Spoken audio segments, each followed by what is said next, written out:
Gaza board of peace की कुछ बात कर लेते हैं तो अमरीकी सदर डोनाल्ड ट्रंप ने गजा बोर्ड ऑफ पीस के क़याम का बाज़ाब्ता ऐलान कर दिया है और स्विट्ज़रलैंड के शहर डेवोस में गजा बोर्ड ऑफ पीस मुआहदे पर दस्तखत की तकरीब में वज़ीर आज़म पाकिस्तान शहबाज शरीफ समेत मुख्तलिफ ममालिक के रहनुमाओं ने मुआहदे पर दस्तखत किए। अमरीकी सदर ट्रंप की जानिब से ये जो तश्कील दिया गया है गजा बोर्ड ऑफ पीस, इसमें पाकिस्तान समेत 19 ममालिक के दस्तखत जो हैं वो हुए और अमरीकी सदर डोनाल्ड ट्रंप ने तकरीब से खिताब में कहा कि गजा बोर्ड ऑफ पीस में शमूलियत इख्तियार करने वाले तमाम ममालिक के वो शुक्रगुजार हैं और अक़वाम मुत्तहिदा समेत दीगर आलमी शराकतदारों के साथ मिलकर मशरिक़ वस्ता में पायदार अमन के लिए काम जारी रखा जाएगा।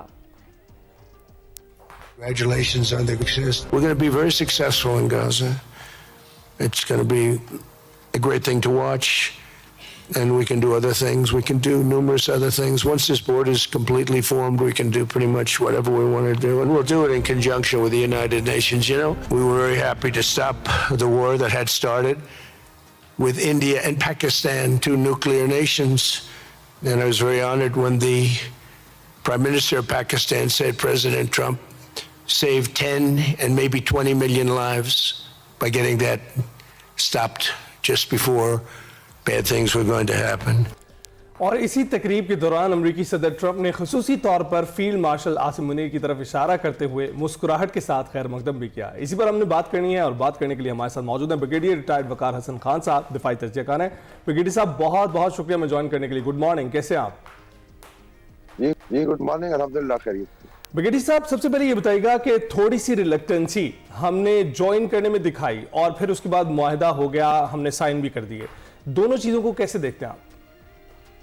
यानी एक तो उससे पहले जो मौजूदा सूरत हाल उस पर जरूर आई थिंक उसका जायजा ले लें, बिकॉज 2.5 साल से तकरीबन ये लड़ाई चल रही है और बेसिकली यहाँ तुर्किया में भी हमारे साथ फलस्तीनी कलीग्स हैं। ज्यादातर जो फलस्तीन diaspora they are very happy कि पीस को एक चांस दिया जा रहा है। जो हालात है वहाँ पे सादा वॉर में तो OICB को बड़ा किरदार अदा नहीं कर सकती, लेकिन पीस के मामले में एक तो अरब वर्ल्ड के जो लीडिंग प्लेयर्स हैं उसमें इजिप्ट है, सऊदी अरेबिया है, उसके अलावा बाकी गल्फ की रियासतें हैं और फिर सबसे इम्पोर्टेंट मिडल ईस्ट का एक प्लेयर है तुर्किया जिसने ज्वाइन किया। तो ये अगर कलेक्टिव विजडम देखी जाए इवन इस्लामिक वर्ल्ड की जो मिडिल लेवल पावर्स हैं उन्होंने ज्वाइन किया, फिर पाकिस्तान आए थे। जो फर्स्ट टाइम मिडिल ईस्ट में इतनी बड़ी जिम्मेदारी जो है पाकिस्तान को सौंपी जा रही है और आई थिंक ये एक फख्र की बात है कि डिप्लोमेटिकली पाकिस्तान की जो इम्पोर्टेंस स्पेशली पोस्ट 10th में इतनी बढ़ गई है कि अभी कोई भी चीज जो है यहाँ पे पाकिस्तान की लेट से पार्टिसिपेशन के बगैर मुमकिन नहीं है, ये रिफ्लेक्ट करता है। दूसरा जो है इसमें सीज फायर होगा, इसके अगर आप नुकात देखें उसके बाद पैलेस्टीनियन फोर्स ही होगी पूरी जो ऑलरेडी ट्रेन हो रही है इजिप्ट में और जॉर्डन में, वो जाएगी। बिकॉज पहली चीज आपने मुतारफ ग्रुपों को अलहदा करना है। इसमें इजरायली डिफेंस फोर्सेज हैं और हमास है, हमास ने खुद एग्री किया है कि will hand over to Palestinian Authority. तो हर लिहाज से आई थिंक पीस की तरफ मूवमेंट, बिकॉज इसके अलावा कोई चारा नहीं था। खुदा न खास्ता अगर डिस्ट्रक्शन जारी रहती वहाँ पे आपको पता है सर्दी के हालात हैं और गजा तकरीबन मिसमार हो चुका है, तो उसमें अगर पीस को चांस दिया जा रहा है तो इट शुड बी वेलकम। बाकी पाकिस्तान को फर्स्ट टाइम मौका मिलेगा फिजिकली जाके, एक तो जो पीस बोर्ड का हिस्सा बनेगा, लेटर ऑन की जिम्मेदारी सौंपी जाती है इस पे गवर्नमेंट ऑफ पाकिस्तान की पार्लियामेंट ने डिसीजन लेना है और अभी भी जो इसी पर ही मैं पूछना चाह रही थी ब्रिगेडियर साहब कि इसमें शमूलियत और दूसरा ये कि आपने कहा कि बाद में मे भी कोई जिम्मेदारी सौंपी जाती है, नहीं बाद में पता चलेगा, तो ये पाकिस्तान के जो सफारती और सिक्योरिटी किरदार है इस सब में कितना इम्पोर्टेंट है और कितना खुलकर सामने आया है?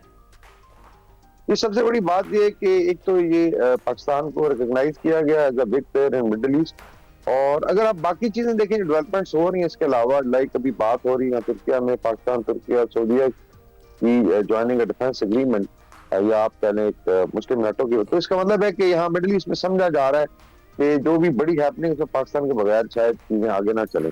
तो एक तो उसकी रिकॉग्निशन है and that is all. I think last year 2025 was very salutary for Pakistan. Pakistan ने प्रूव किया कि वो पॉलिटिकल मिलिटरीली इतना स्ट्रांग है कि वो खत्ते में अमन का किरदार अदा कर सकता है। तो आपको लगता है ब्रिगेडियर साहब ये जो मई के वाकयात थे उसकी वजह से भी एक प्रेशर बिल्डअप था कि जो पाकिस्तान है वो इस पीस के जो बोर्ड में जरूर शामिल हो? बिल्कुल, उसका आई थिंक एक जो लीडरशिप है, पॉलिटिकल मिलिटरी लीडरशिप है, फील्ड मार्शल सैयद आसिम मुनीर का अपना एक रोल रहा और दुनिया इसको रिकॉग्नाइज किया। डेवोस कॉन्फ्रेंस में भी आपने देखा है कि वहाँ पे जो एक्सचेंजेस हुई प्रेसिडेंट उसमें स्पेशली प्रेसिडेंट ट्रम्प ने थम्स अप भी किया। ये I think these are the gestures कि इंटरनेशनल स्टेज पे अभी देखिए बाय एंड लार्ज रशिया भी इसको सपोर्ट कर रहे हैं, और अभी तक उनके फाइनल चीजें सामने लेटर हो सकता है चाइना भी इसको सपोर्ट करे। अच्छा। तो ऑल बड़ी पावर जो है दे वांट पीस, बिकॉज़ तो उसके बगैर चारा कितने नहीं। मजीद मुमालिक को आप इसमें ब्रिगेडियर साहब शामिल होता हुआ इन फ्यूचर देख रहे हैं, क्योंकि यूरोप तो इस वक्त एक अलग ही डगर पर है और वो ग्रीनलैंड को लेकर बहुत सारे तहफ़्फ़ुज़ात हैं उनके, और उस पर उसकी वजह से उनकी शमूलियत जो है वो हमें पता है कि अभी नहीं हो सकती। तो मजीद कितने मुमालिक इसमें शामिल होते हुए देख रहे हैं? जिसमें आई थिंक यूरोप का आपने सही कहा, ग्रीनलैंड की वजह से काफी ज्यादा बिटरनेस है। आपने स्पीचेस देखी कैनेडियन प्राइम मिनिस्टर की, फिर बेल्जियन प्राइम मिनिस्टर जो थे, बड़े हार्ड टॉक हुई दोनों तरफ से। लेकिन I think America would get its way in even in Greenland. शायद कोई ऐसा मायदा हो जाए जिसमें रोल एक्सपैंड हो जाए और एक कंट्रोल भी आ जाए, और Greenland still remains with Denmark. Europe आपस में सॉर्ट आउट कर लेगा, बिकॉज ट्रांस अटलांटिक जो आई वुड थिंक अलायंस है वो तोड़ना कोई भी अफोर्ड नहीं कर सकता। लेटर ऑन मेरे ख्याल में इसमें P5 में से आप देखेंगे फ्रांस, बरतानिया, और क्योंकि अभी जो आई थिंक फंडिंग के ऊपर है, शायद अभी तक इनकार किया। प्रिंसिपली दे लीड, अगर Tony Blair is from UK और उसको लिया गया बोर्ड ऑफ पीस में एज अ सीनियर मेंबर या आप कह लें सेक्रेटरी, तो उसका मतलब है कि यूके का उसमें नॉड है। इसी के से I think Chinese would always support a peace process जो इंटरनेशनली जो खित्ते को अमन की तरफ ले जाए। बाकी पॉलिटिक्स बहुत हो सकती है इस चीज पे। आप खुद बताएं कि जैसे पाकिस्तान के पास क्या चॉइस थी, ठीक है आप बायकॉट करते बाहर बैठ जाते।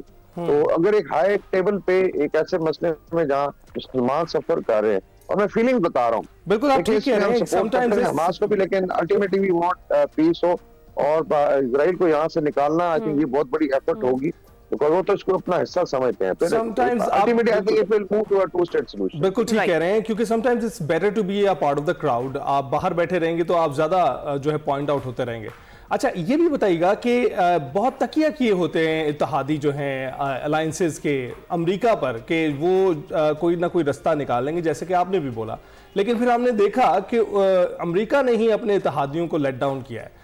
आपको लगता है कि इस दौरान सूरत हाल कुछ ऐसी है कि उन पर दोबारा तकिया किया जा सकता है?